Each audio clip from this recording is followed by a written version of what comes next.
Le livre, menace ou salut? Une information me frappe. Les livres russes sont brûlés en Ukraine.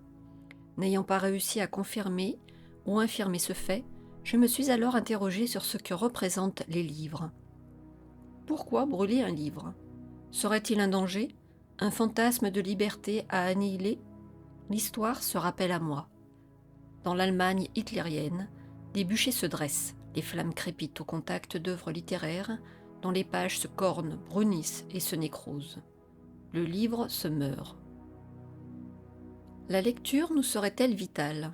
Que représente un livre? Un livre, c'est tout d'abord un auteur.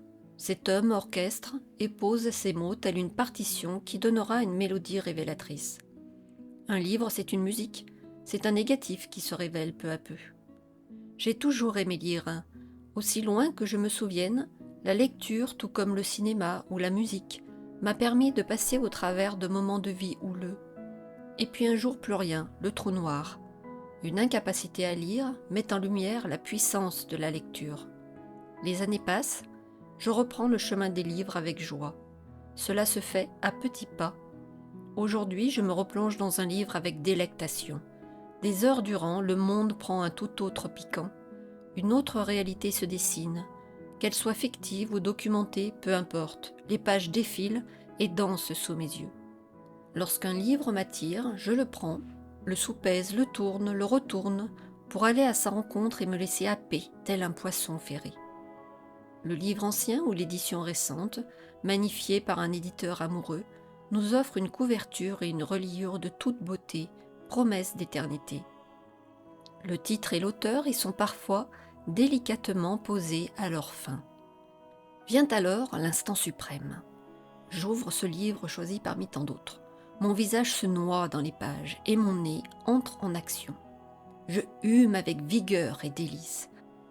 Ah, cette odeur, indescriptible, enivrante, addictive. Mes doigts caressent le papier. Ma peau s'épanouit au contact de textures douces, rugueuses, fibreuses. Le voyage commence. Une note de l'éditeur, un mot de l'auteur, un épigraphe, une dédicace, mettent en bouche et me laissent présager des saveurs à venir. Chapitre 1. Il est temps de s'installer confortablement. Un fauteuil aux formes accueillantes, une lumière adéquate, moteur, ça tourne!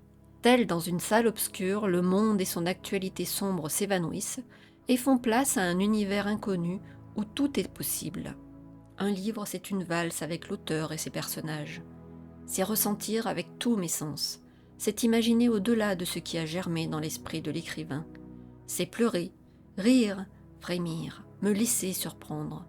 C'est partir dans des contrées lointaines, m'émerveiller devant des paysages grandioses, des cités fantastiques. Selon le genre littéraire, il ne s'agit pas toujours d'une aventure réjouissante.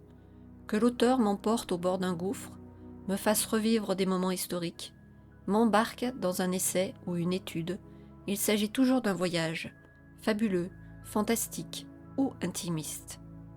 Un livre, c'est un message, une invitation à la réflexion, l'analyse, l'ouverture de l'esprit. Lire, c'est s'offrir du temps pour rêver, imaginer, contempler, s'interroger, grandir, s'éveiller, affiner sa pensée.